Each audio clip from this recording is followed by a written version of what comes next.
What happens when a senior man who spent his life taking care of everyone suddenly becomes inconvenient to his own family? What started as a simple doctor's visit turned into a fight for dignity? What happened next shocked the entire country. I never thought a morning routine could destroy a man.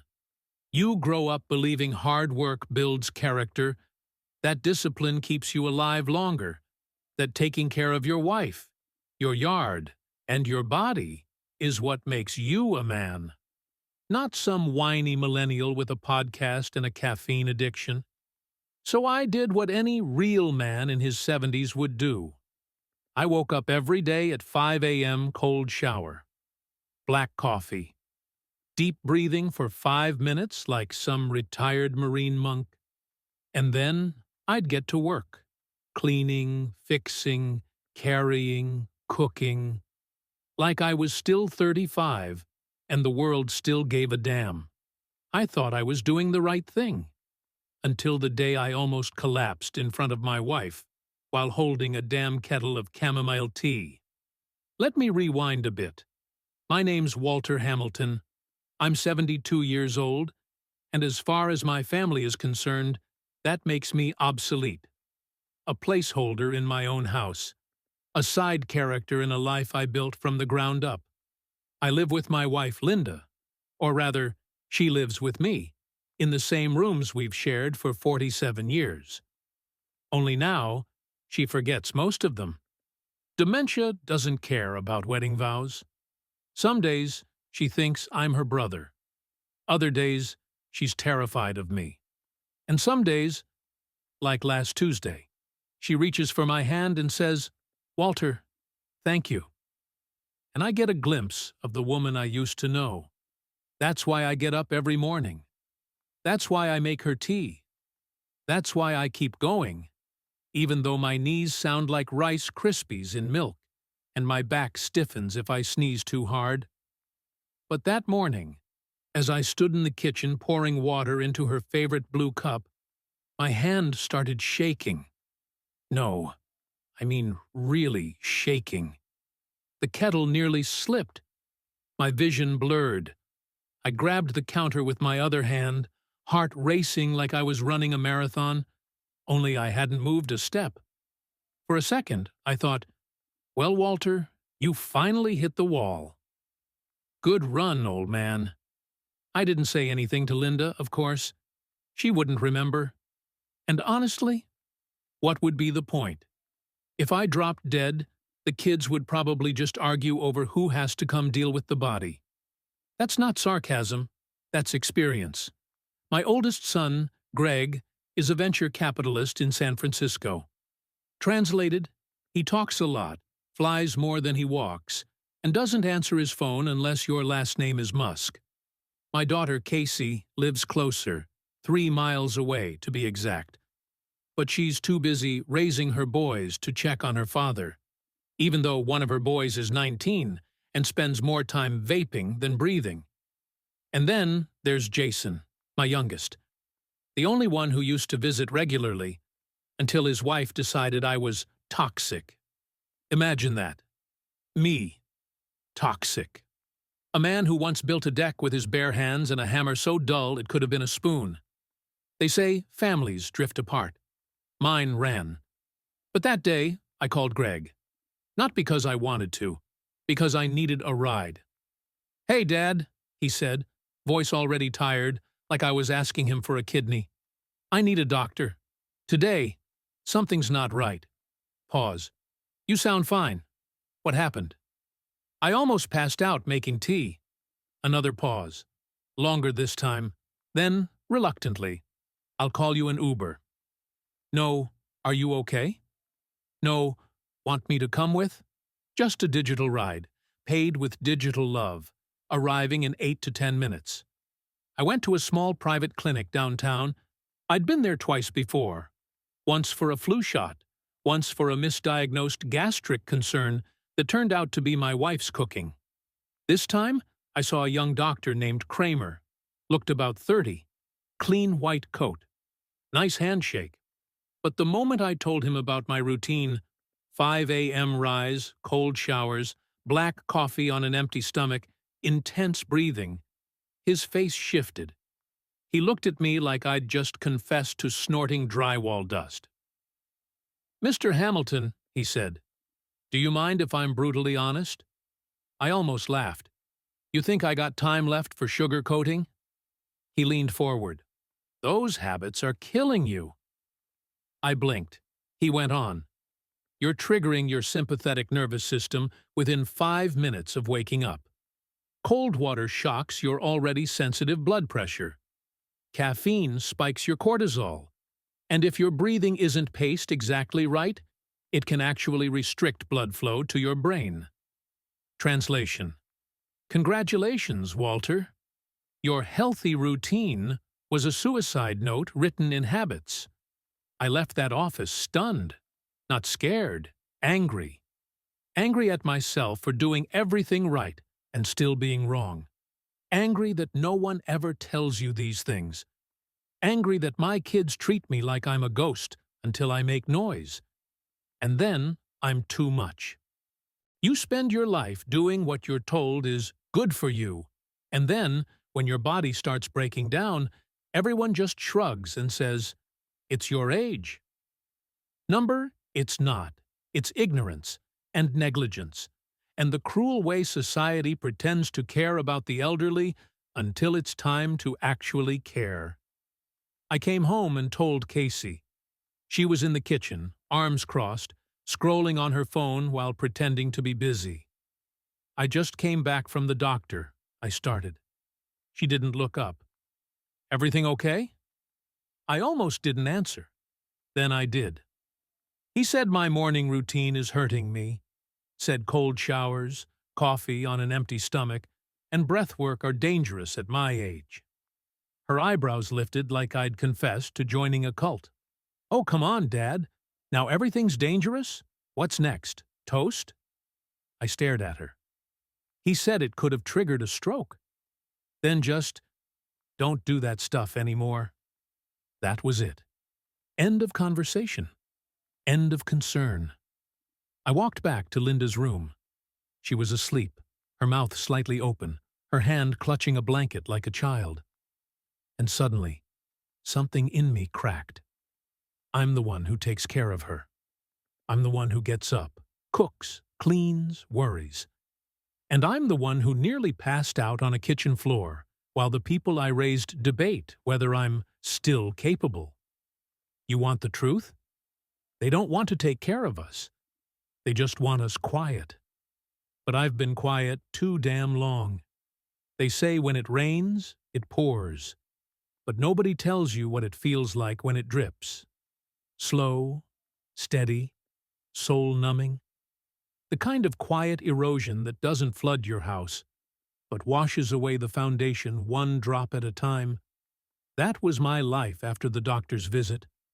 You'd think nearly collapsing and being told your habits are killing you would inspire some sort of wake-up call.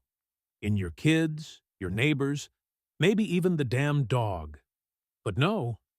The only thing that changed was my ability to look at a cup of coffee without hearing Dr. Kramer's voice in my head like a health inspector ghost. The next morning, I tried something new. No cold shower, just lukewarm.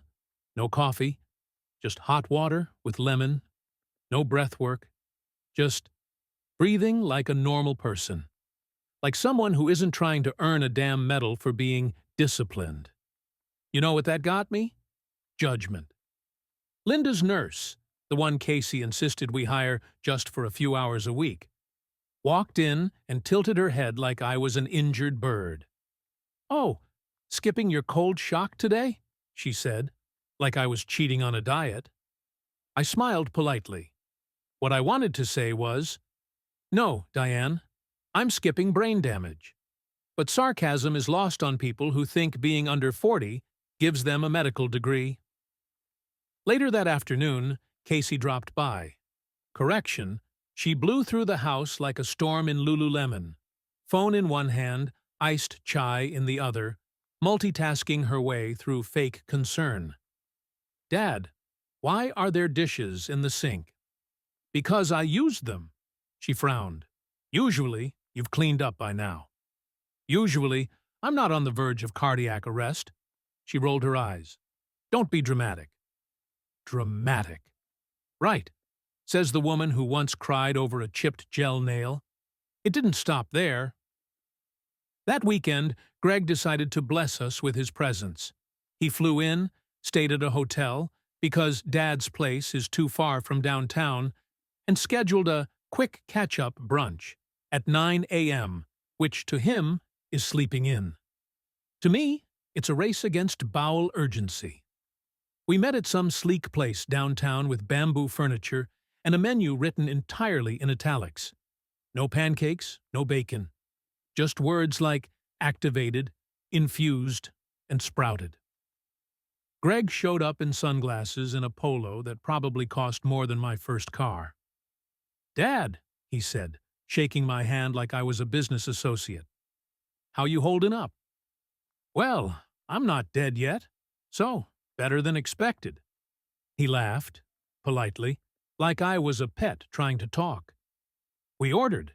He got chia pudding with bee pollen. I asked for black coffee out of habit, caught myself, and switched to herbal tea. The waiter looked at me like I'd said something brave. Then Greg launched into it. "So, Casey mentioned the doctor thing?" Of course she did. "And we've been thinking, maybe it's time we looked into a facility." I set my spoon down slowly. "You mean a nursing home? Assisted living? That's marketing. You mean a place where people go to wait for God and pudding?" He sighed. "Don't be like this." "Like what? A man who isn't ready to be dumped in a chair with wheels?" "It's not about that. It's about safety. Your routines clearly aren't working anymore. You're putting yourself at risk." I stared at him. "No, son. You are putting me at risk. Every time you pretend to care, just enough to justify a decision you've already made." That night, I sat in my recliner, the one Linda always hated because it squeaks like a guilty mouse, and stared at the wall. I wasn't angry anymore. I was something worse. Tired. Not physically. Not the kind of tired you fix with a nap. This was deeper. Bone deep. Soul deep. The kind of fatigue that settles in when you realize you've become a burden in the eyes of people you carried through life like bricks in your back pocket. And that's when it hit me. They didn't want to help me. They wanted to manage me. Like a subscription. Like a thermostat. Like a problem. And that's when I made a decision. The next morning, I changed everything. I woke up later. 7:30. Felt rebellious. Made breakfast for Linda. Eggs, toast, her favorite jam. Sat with her while she ate, even though she thought I was her cousin Marvin. Then I pulled out an old notebook from the garage. Inside were names, numbers, contacts, old colleagues, former neighbors, people who used to owe me favors, people I'd helped move, helped fix leaks, helped rebuild after a fire, people who hadn't heard from me in years but would remember. And I started calling. First was Ben Foster, retired contractor, then Mary Ross, whose husband I once saved from losing his job by testifying for him, then Charles Davies, who now ran a podcast for aging veterans and had a surprisingly massive following. I told them everything about the habits, the doctor, the cold indifference of family, the humiliating suggestions about facilities, and do you know what they said? Let's talk about it. Let's get this story out. Let's make noise. Within 48 hours, I was scheduled for a guest spot on Charles's podcast, Gray Matters, a live interview. They titled the episode, "I Took Care of Everyone, Now They Want Me Gone." Yeah, that stung, because it was true. When Casey found out, she panicked. "Dad, why would you do this publicly?" "Because I've been quiet long enough." "You're making us look bad." Number You made you look bad. I'm just shedding light. But people will judge. Let them. Maybe judgment is what it takes to wake people up. This is it. The turning point. Everything you've waited for is right here. Stick around to see how I flipped the script and made them listen. You ever wonder what happens when a quiet old man finally decides to talk? Spoiler, people lose their goddamn minds. And no, that's not profanity. That's reality. If my generation can storm beaches for freedom, I can use the word damn to describe a mental breakdown. The podcast went live on a Tuesday. I sat in my living room wearing my best flannel shirt, the one Linda used to call classy lumberjack. Charles had sent me a microphone and a webcam. "You're the story," he said, "but you also need to look the part." I didn't know what to expect. Maybe a few hundred listeners. Maybe some pity comments. What I got was a wildfire. The episode title, I Took Care of Everyone. Now they want me gone. Hit a nerve. Within 24 hours, it had over 150,000 views. By Thursday, that number doubled. By Friday, people were emailing me directly. Strangers, veterans, grandmothers, widowers, even a former judge in Kansas who said, "Sir, you spoke for all of us." The story wasn't just about me anymore.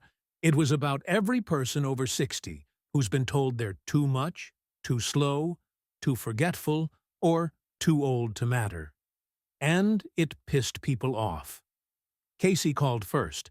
Her voice was sharp, like she'd bitten into a lemon and refused to spit it out. "Dad, this is getting out of hand." "Glad you noticed. You're making us look like villains." "No, Casey. You made yourselves look like that. I just gave you lighting and sound. You need to take it down." I actually laughed.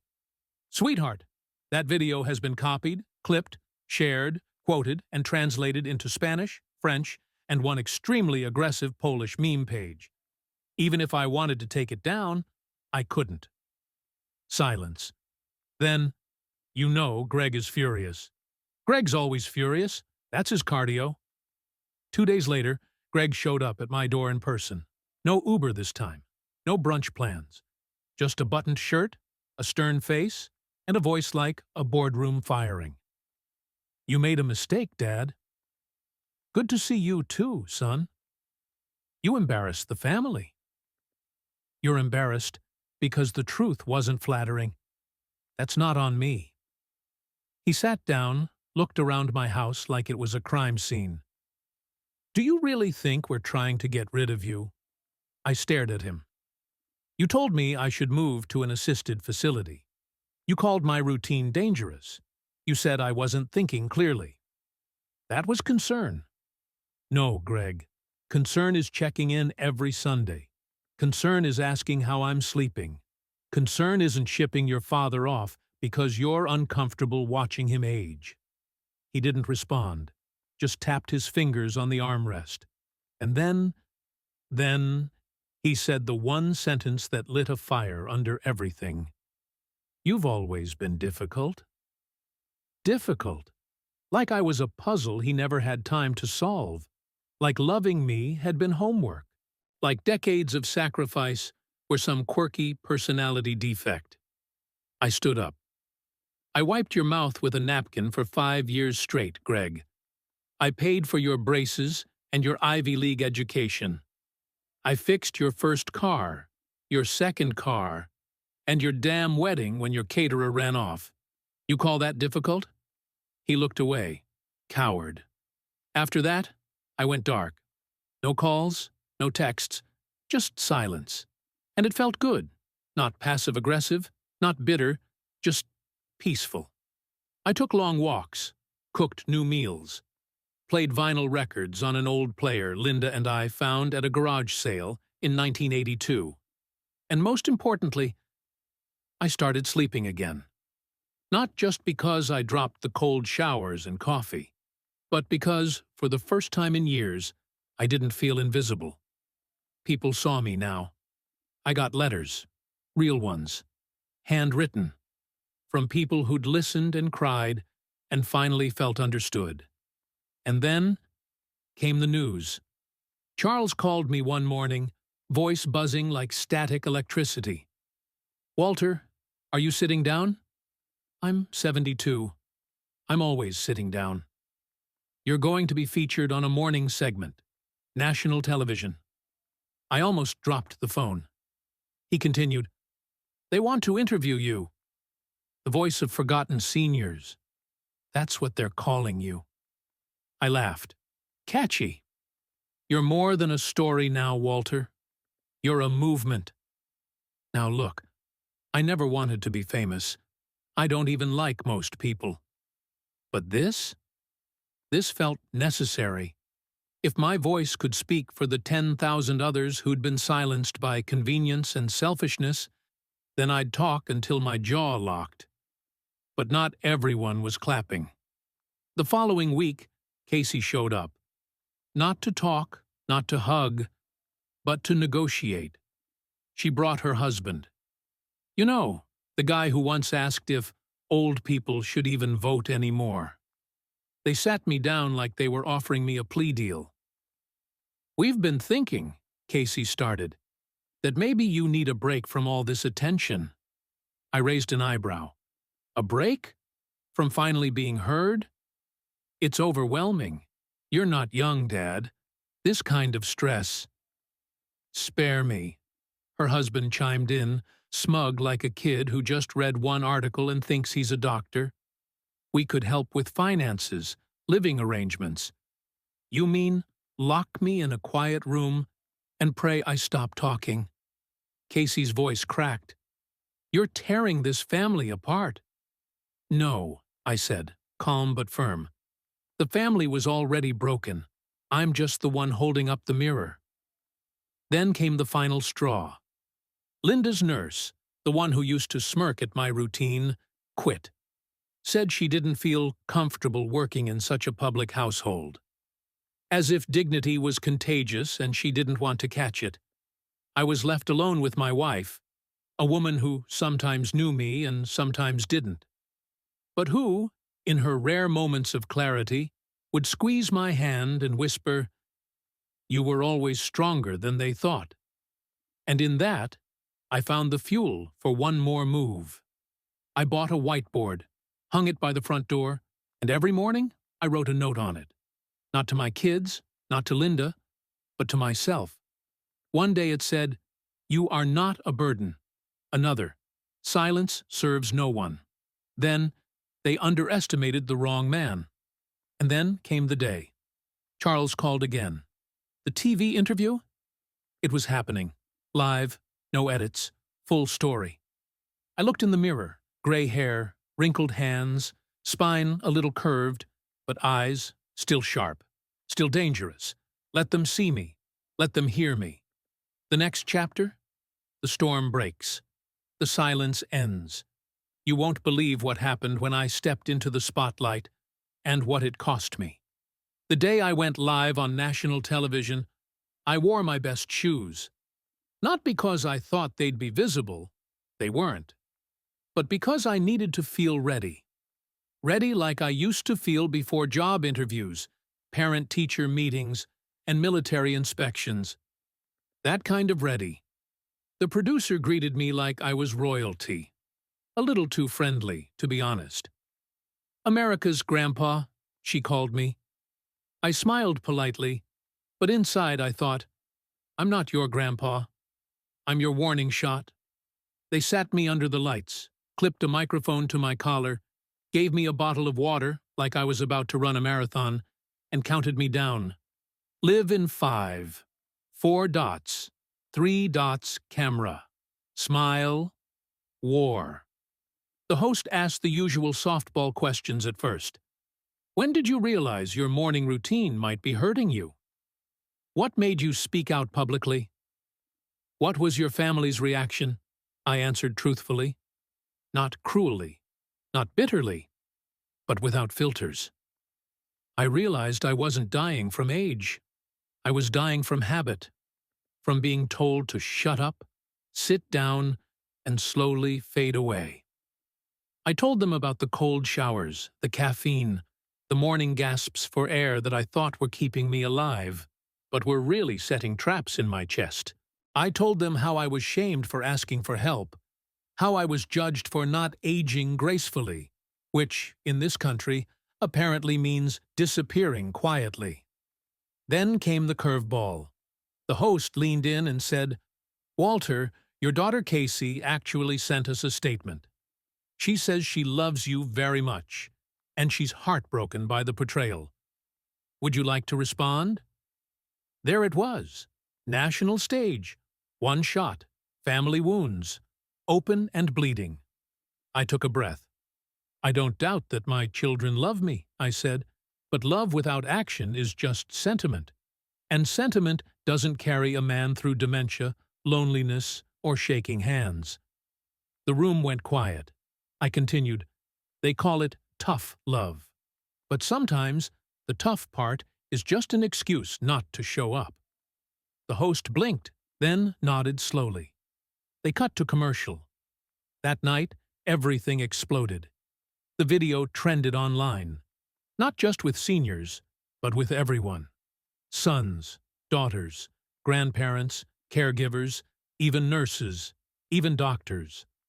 The title, "The Day a Senior Man Shouted Loud Enough for America to Hear."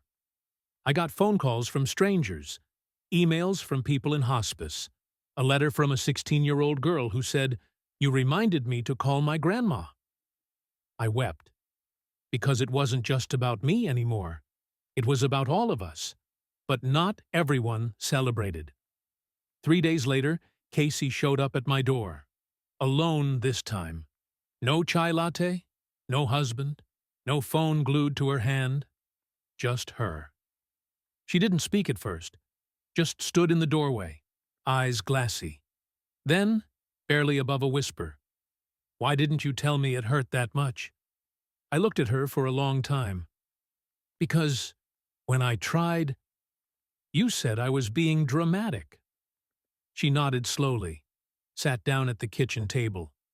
The same one she used to do homework on when she was 12 and believed I was the smartest man alive. "I didn't know how to help," she admitted. "It felt easier to manage it." "There's the word again," I said. "Manage, not love, not listen. Manage, like a leaking faucet." Silence. Then she said something I didn't expect. "I watched the interview 3 times. I hated the first time. I cried the second. The third, I understood." And just like that, the ice cracked. She stayed for hours, made tea, helped Linda to bed, even washed the dishes without being asked. That night, she hugged me longer than she had in a decade. Greg took longer, but when he finally called, his voice was softer. He apologized, said he'd started seeing a therapist. "Apparently I've got control issues," he said. "No shit," I replied. We both laughed. It was a start. But this story doesn't end in a neat little bow. Linda still has good days and bad days. Some mornings she looks at me like I'm the devil in a cardigan. Other days she touches my face and whispers, "You came back for me." I never left. As for me, I still wake up early, not at 5 o'clock, but 6:30. No cold showers, no black coffee, no breath-holding Olympics. Just tea, soft light, a moment of gratitude that I lived long enough to unlearn what almost killed me. Oh, and the whiteboard? Still there. Today it says, "You are not a ghost." So here's the truth, in case you need it. Aging isn't a failure. Silence isn't dignity.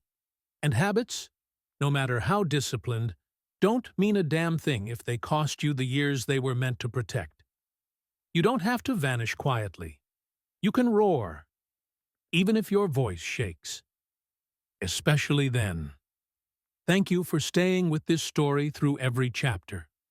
It was built for you, for those who still feel, still fight, still deserve to be heard.